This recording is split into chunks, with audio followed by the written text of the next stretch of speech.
পার্বত্য চট্টগ্রামে Chittagong hill track regulation ১৯০০ বাতিল এবং রাজা হেডম্যান কারবারি পদবি বিলোপ সহ নানা দাবিতে আজ রাঙামাটি ও খাগড়াছড়ি জেলায় আধাবেলা সড়ক ও নৌপথ অবরোধের ডাক দিয়েছে পাহাড়িদের সংগঠন ইউপিডিএফ।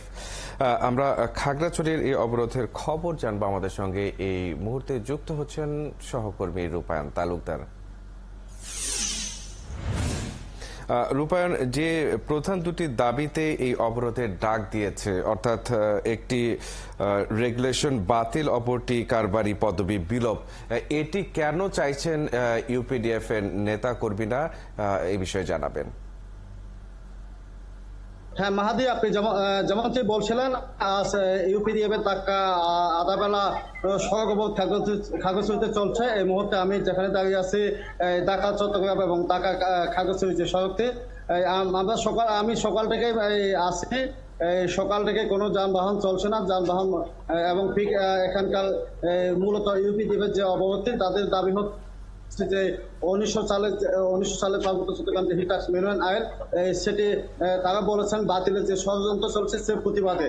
অর্থাৎ আমরা যেটি গতকাল তারা প্রেস লিস্টের মাধ্যমে যেটা আমরা জানতে পেরেছি, তারা ওখানে দাবি করেছেন যে হিটাক্স মিনারেলটি বাতিল হলে এখানকার যে পাহাড়িদের যে প্রথাগত আইন, যেটা হচ্ছে কারবারি হেডম্যান বা রাজাদের যে পদবি আছে, সে পদবিটা বাতিল হয়ে যাবে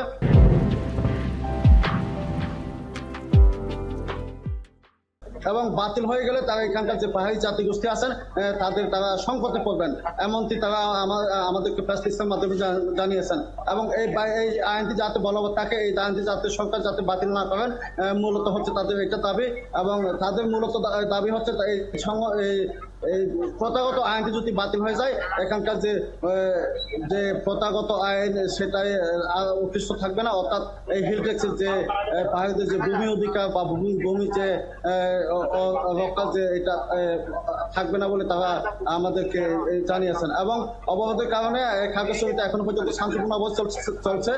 এখনো পর্যন্ত আমরা কোথাও কোনো অপ্রীতিকর খবর পাইনি। আমি খাগড়াছড়ি সদর থানা ভারপ্রাপ্ত কর্মকর্তা তানভীর আহমদের সাথে সকাল থেকে কথা বলেছি, তিনি আমাকে জানিয়েছেন। এবং এখনো পর্যন্ত খাগড়াছড়িতে যে আধাবেলা সড়ক অবরোধ চলছে, কোথাও এখনো কোনো অপ্রীতিকর ঘটনা ঘটেনি, তিনি আমাকে জানিয়েছেন। মাহাদি।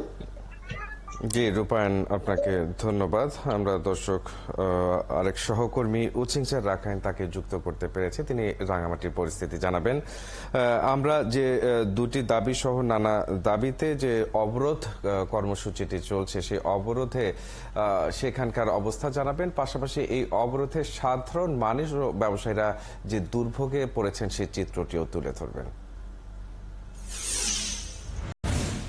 আসলে সকাল থেকে আজকে যে ইউপিডিএফ এর ডাকা হচ্ছে, সকালের যে সকাল ৬টা থেকে ১২টা পর্যন্ত এই অবরোধ ডাক দিয়েছে। এই অবরোধের ডাকে কিন্তু রাঙ্গামাটি শহরে তেমন প্রভাবিত পড়েনি। এখানে একমাত্র যে যান চলাচল সিএনজি চালিত অটোরিকশা, সেটা কিন্তু রাঙ্গামাটি শহরে কিন্তু চলছে। এবং বলতে গেলে এখানে যেহেতু আজকের রাঙ্গামাটিতে হাট বাজার বুধবার, সেক্ষেত্রে কিন্তু দূর দূরান্ত থেকে যারা, বিশেষ করে আপনার রাঙ্গামাটি খাগড়াছড়ি সড়কে যে কুতুবছড়ি থেকে যে সমস্ত মালবাহী ট্রাক, ওরা কিন্তু আসতে পারেনি মূলত। এই কারণে কিন্তু এখানে দুর্ভোগে পড়েছে যারা হচ্ছে ক্রেতা বিক্রেতাদের মধ্যে দুর্ভোগে পড়েছে। তবে এখানে যে অবরোধ চলছে, বিশেষ করে আপনার হচ্ছে রাঙ্গামাটি এবং খাগড়াছড়ি সড়কে কুতুবছড়ি সাপছড়ি এলাকায় কিন্তু এই দুর্ভোগে, বিশেষ করে আপনার এখানে কোনো প্রকার কিন্তু যান চলাচল করছে না মূলত। এবং আরেকটি বিষয় মাহাদি আপনাকে জানিয়ে রাখি, এখানে হচ্ছে যে সমস্ত বিশেষ করে নৌ চলাচল যে একমাত্র ইউপিডিএফ অধ্যুষিত এলাকা কিন্তু এই অবরোধ কিন্তু কঠোরভাবে পালিত হচ্ছে, কিন্তু রাঙ্গামাটি শহরে কিন্তু তেমনই প্রভাবিত হয়নি। মাহাদি। জি, আপনাকে অসংখ্য ধন্যবাদ রাঙ্গামাটির পরিস্থিতি জানানোর জন্য। আমরা দর্শক অবরোধের কর্মসূচির খবর জানছিলাম সহকর্মীদের মাধ্যমে এতক্ষণ।